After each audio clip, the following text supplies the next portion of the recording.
I'm Julianne DeLynn Hatton, and you're listening to Faith and Reason on the Mormon Faircast. This series will discuss the prophet Joseph Smith and the authenticity of the gospel he restored. I'll be speaking with Michael R. Ash, author of the book of Faith and Reason, 80 Evidences Supporting the Prophet Joseph Smith. Welcome, Michael Ash. Hi, Julianne. How are you? What are we talking about today? We're going to talk about names in the Book of Mormon today, some of the ones that date back to ancient times. Now, critics have a lot to say about names in the Book of Mormon. What basically are they saying? Well, basically, they're saying that Joseph Smith made up the names, that they're funny-sounding names, or that he borrowed them from his environment, but they're just fictional names is what they're saying. Well, let's start at the beginning with the name Nephi. Okay. Nephi, it's the first name that we find in the Nephite record.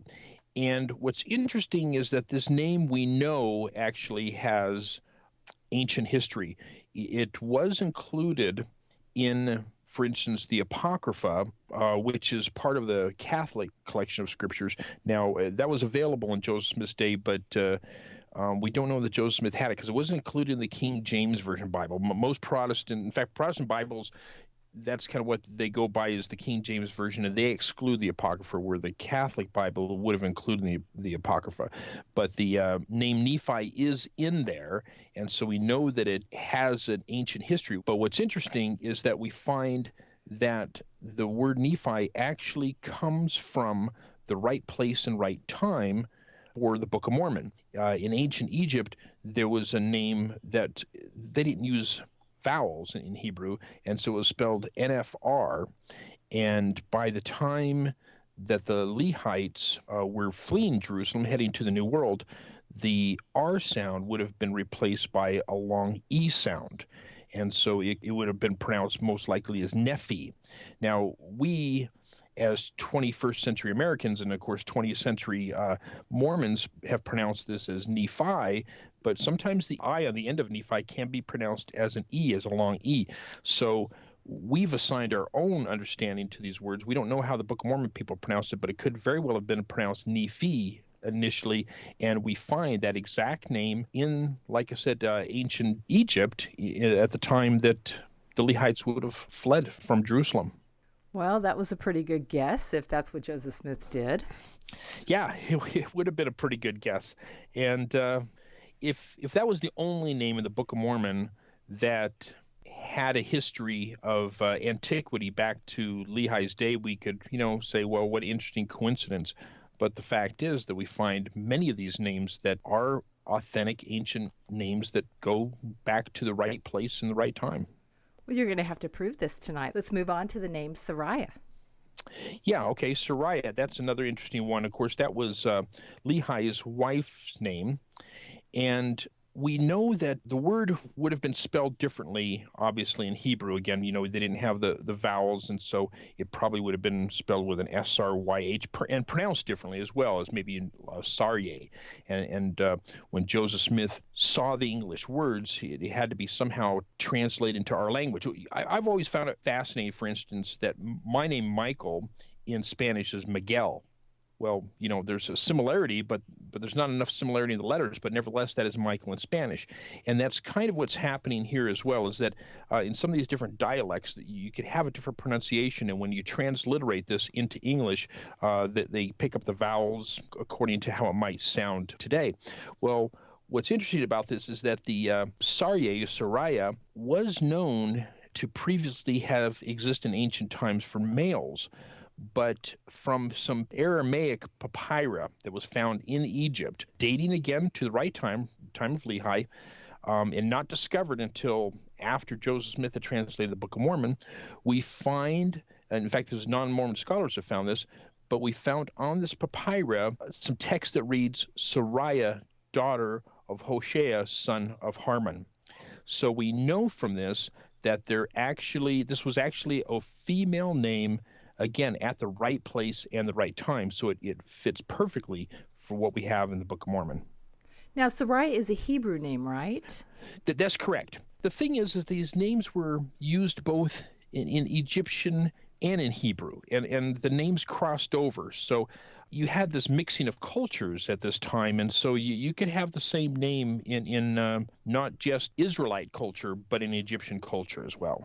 And the papyrus that the name Soraya was found on wasn't discovered till the 20th century. Is that right? That's correct, yeah. Alma. It's traditionally a female name. Yeah, Alma's traditionally a female name. It has been in the United States thought that way all the time. It comes from, at least the way we understand it, from a Latin origin, and it means like a nourishing mother. In fact, we talk about the alma mater, which means nourishing mother, and the name Alma, at least in medieval times, referred to the Virgin Mary. Well, here we have kind of the flip side of Soraya.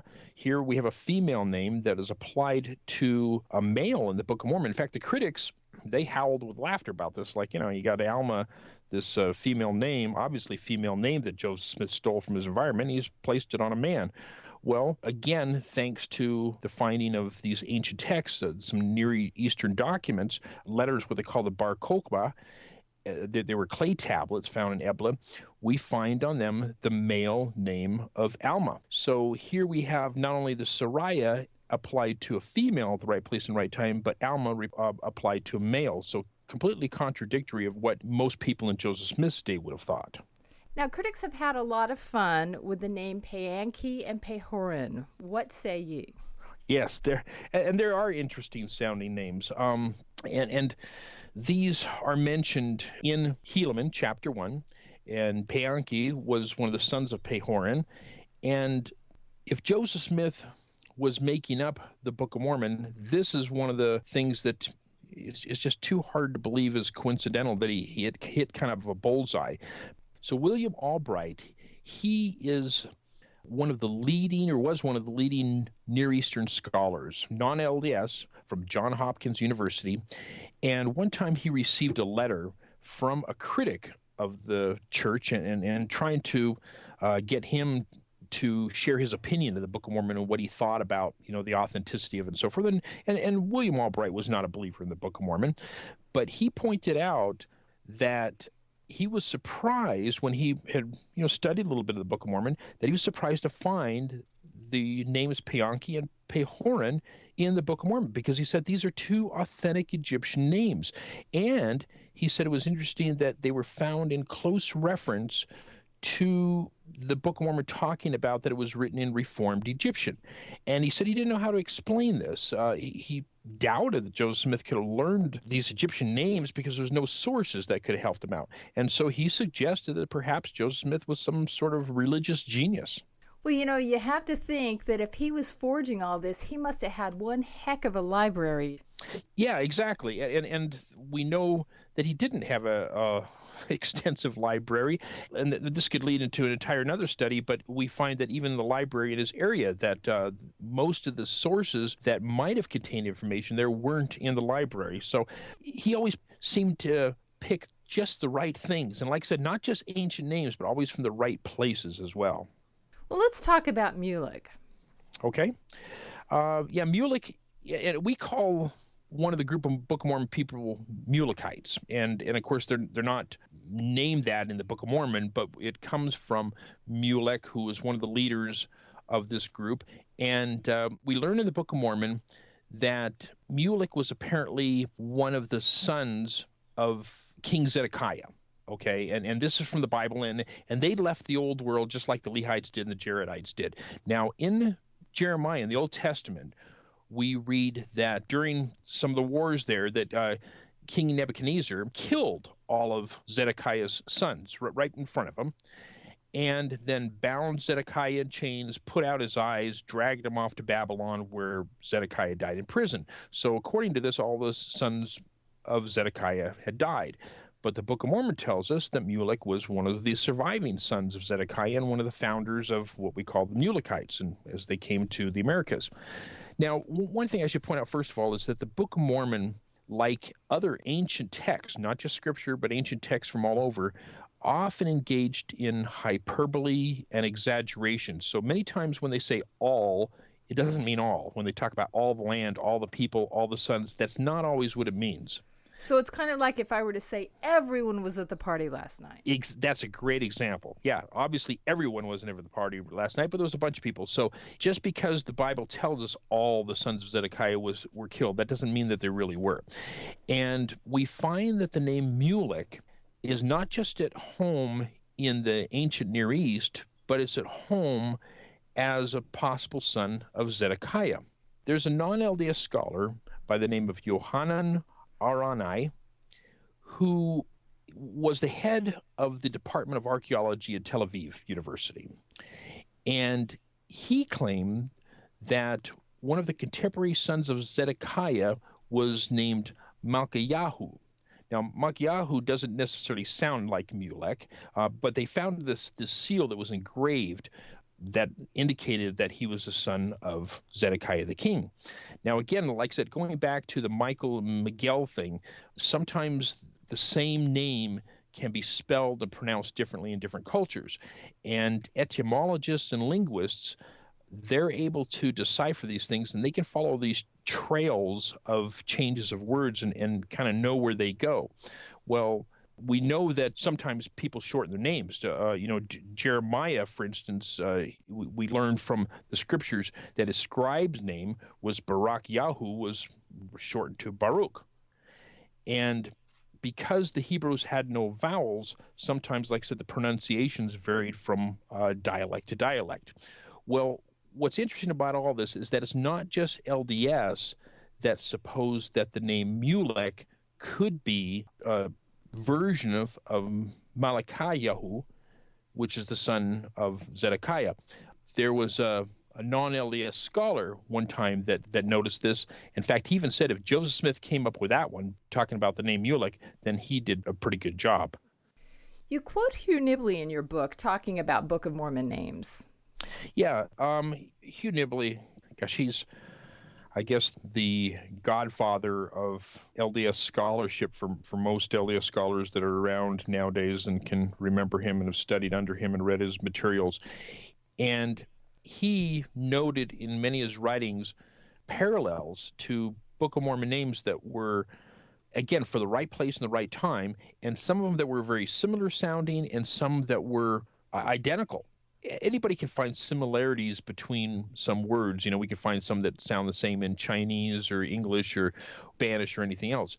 But these are specifically names that come from the right place and the right time always.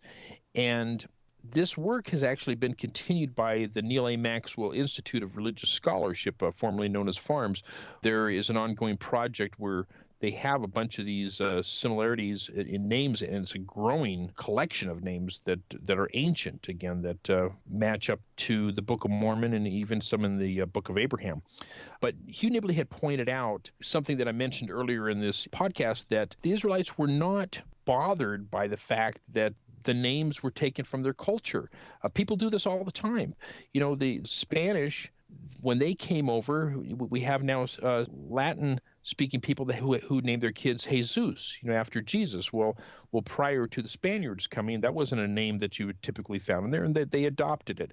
And we find that anytime there's an infusion between cultures or cultures that work closely together, that there's borrowing. And actually, we know that the Egyptians borrow some stuff from the Hebrews too in some of their tales, but the Israelites had no problem borrowing names from the Egyptians. And so some of these names are Egyptian names that we find the parallels to, but again, from the right time period, from the right location. And Hugh Nibley has pointed this out, that in various ancient documents have been found, including the Elephantine Papyrus. And he also notices that names that most people would think should be there are missing.